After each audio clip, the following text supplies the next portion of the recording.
हरि ओम तत्सत हरि ओम तत्सत हरि ओम तत्सत। अयोध्या स्थित कालिकुलालय में आपका हार्दिक अभिनंदन है। साधना सिद्धि, उपासना, अनुष्ठान इत्यादि कार्यों में किसी भी प्रकार के प्रयोजन मूलक कार्य यदि करने हैं तो उनमें मुहूर्त, तिथियों का, ग्रह नक्षत्रों का विचार अत्यावश्यक होता है। किसी भी साधना या अनुष्ठान के प्रारंभ में पंचांग अर्थात तिथि, वार, योग, नक्षत्र, ग्रहादि का बहुत महत्व होता है। शुभ मुहूर्त में की गई साधना सरलता से, सहजता से, निर्विघ्न, शीघ्र सफल होती है, संपन्न होती है। इसलिए मुहूर्त का विचार मंगलकारक और महन मोदकर होता है। तंत्र साधना में सफलता है। तंत्र ग्रंथों में, ज्योतिष ग्रंथों में सिद्धिदायिनी तिथियों, शुभ शक्तिप्रद रात्रियों, शीघ्र फलप्रद पर्वों का सुस्पष्ट उल्लेख किया गया है। स्पष्ट उल्लेख इस अर्थ में महत्वपूर्ण है कि ये पर्व और रात्रियां सद्यः सिद्धिदायिनी होती हैं और साधना में सहायक सिद्ध होती हैं। इनमें अनुष्ठान आचरित करने पर साधना में स्वतः सद्यः सिद्धियों की प्राप्ति की संभावना निश्चित और प्रबल हो जाती है। जैसे सर्वार्थ सिद्ध योग, अमृत योग, गुरुपुख्य योग,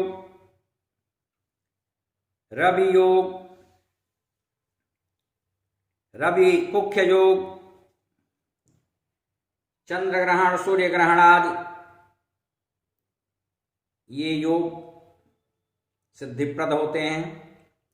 वनस्पत तंत्र के अनुसार भी इन योगों में वनस्पतियों को उखाड़कर उनका पूजन यजन करके प्रयोग में लाने पर निश्चित रूप से शीघ्र लाभकारी परिणाम मिलना प्रारंभ हो जाता है।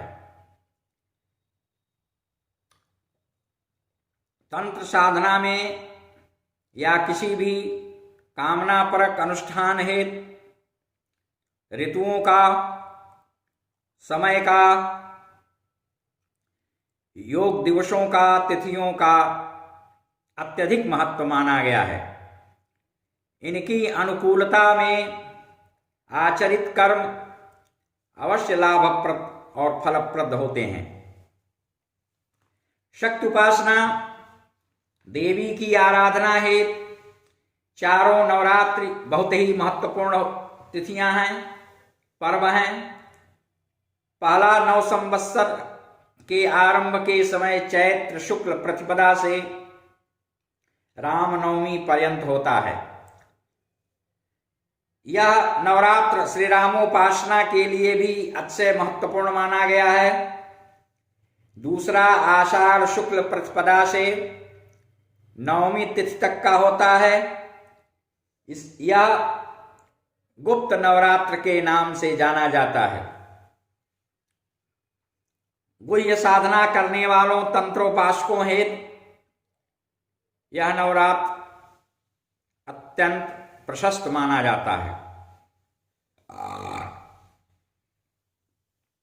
उनको इसमें विशेष साधना करने की अनिवार्यता होती है। जो तांत्रिक पद्धति से देवी की उपासना करते हैं। तीसरा आश्विन अर्थात क्वार शुक्ल प्रतिपदा से नवमी पर्यंत रहता है। यह शक्ति देवी आराधना का, उपासना का या शक्ति संचयन का अलौकिक महत्तम महापर्व है। चौथा माघ शुक्ल प्रतिपदा से नवमी तिथि तक, यह भी गुप्त नवरात्र के नाम से जाना जाता है। इसी महीने में माघ शुक्ल पंचमी को बुद्धि विद्यादायिनी वीणावादिनी सरस्वती की माघ शुक्ल पंचमी को सिद्ध जयंती तिथि भी पड़ती है। इस माघ मास में भगवान शरभ का पुरस्करण करना भी श्रेयस्कर होता है। इनका जप भद्राक्ष की माला पर करना चाहिए। रुद्राक्ष पर भी, उसके अभाव में हम रुद्राक्ष पर भी कर सकते हैं। तंत्रोपासना में 4 महासिद्ध रात्रियां महत्वपूर्ण मानी गई हैं। उनकी भी नामावली इस प्रकार है। प्रथमतः कृष्ण जन्माष्टमी को मोह रात्रि कहते हैं तथा नरक चतुर्दशी को काल रात्रि कहा गया है। होली को दारुण रात्रि और महाशिवरात्रि को अहोरात्रि, इसे ही जहां तहां आगम ग्रंथों में अघोर रात्रि भी कहा गया है। तंत्र मार्ग के अनुयायी आगमोपासक इसे अघोर रात्रि ही कहते हैं। इन रात्रियों में की गई साधना विशेष लाभकारी होती है। इनके अतिरिक्त भी कतिपय विशिष्ट रात्रियां पर्व हैं। जैसे किसी भी पक्ष की चतुर्दशी को रविवार यदि हो तो वह वीर रात्रि है। आश्विन शुक्ल अष्टमी को महारात्रि, कार्तिक कृष्ण पक्ष चतुर्दशी को अर्धरात्रि में, यदि अमावस्या तिथि का सुयोग हो तो काल रात्रि उसे कहते हैं। भाद्रपद कृष्ण अष्टमी को मोहरात्रि, चैत्र के शुक्ल पक्ष की नवमी तिथि को क्रोध रात्रि और मार्गशीर्ष यानी अगहन की कृष्णाष्टमी को घोर रात्रि कहा जाता है।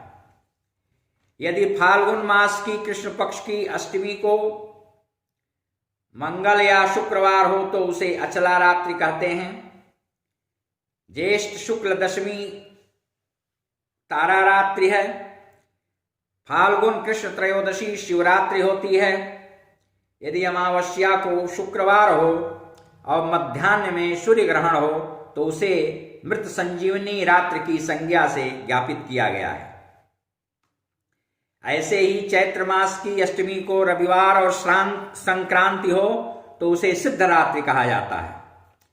यह रात्रि भगवती महाकाली काली तारा की उपासना के लिए विशेष सिद्धिदायक महापर्व जैसा माना जाता है। वैशाख शुक्ल तृतीया को मंगलवार हो तो वह दारुण रात्रि होती है। किसी भी महीने की पूर्णिमा को महानक्षत्र हो तो वह सुंदरी रात्रि है। किसी भी मास के कृष्ण पक्ष की अष्टमी मंगलवार को हो तो उसे देवी रात्रि कहते हैं। माघ चतुर्थी को मकर संक्रांति हो तो उसे गणेश रात्रि कहते हैं। किसी भी माह की कृष्ण पक्ष की नवमी तिथि को मूल नक्षत्र हो तो उसे सिद्धि रात्रि कहते हैं। चैत्र मास की तृतीया को यदि रेवती नक्षत्र पड़े तो उसे रिद्धि सिद्धि योग रात्रि के नाम से जाना जाता है। यदि शुक्रवार के दिन माघ शुक्ल की पंचमी तिथि यानी बसंत पंचमी हो तो उसे ही काम संजीवनी रात्रि कहते हैं। भाद्र मास की अष्टमी यदि बुधवार के दिन पड़े तो उसे विष्णु रात्रि कहा जाता है। अमावस्या को मंगलवार या शुक्रवार हो और सूर्य क्रूर नक्षत्रों पर हो तो उसे दिव्य रात्रि कहते हैं। पौष या माघ अमावस्या को यदि सूर्य श्रवण नक्षत्र पर हो तो उसे धर्मरात्रि कहा जाता है। किसी भी अमावस्या को यदि मंगलवार पड़े तो उसे कृष्ण रात्रि की संज्ञा दी गई है, यानी उसे कृष्ण रात्रि कहेंगे। इनके अतिरिक्त 10 महाविद्याओं की जयंतियां एवं 10 सिद्ध विद्याओं की जयंतियां, दशावतार जयंतियां आदि भी साधना के लिए या इनकी अंग विद्याओं की आराधना उपासना हेतु उत्तम स्वीकार की गई हैं। कुछ की तिथियों में आमनाय संप्रदाय भेद से, गुरु परंपरा के भेद से कभी कभी कहीं कहीं भिन्नता भी हो जाती है, लेकिन 2 तिथियों के हो जाने पर साधक को दोनों का ग्रहण करके अपनी साधना में निरंतर संलग्न रहना चाहिए और अपने अपने आराध्य इष्ट की संप्रदाय की जयंतियों, तिथियों, पर्वों को सोल्लास समय पर मनाना मानना भी चाहिए।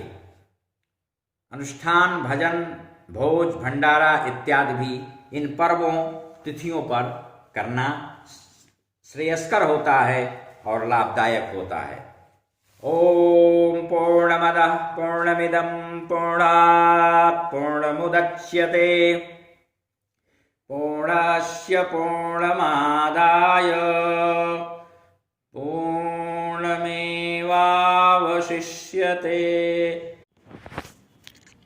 आत्मिक आभार डॉक्टर S.K.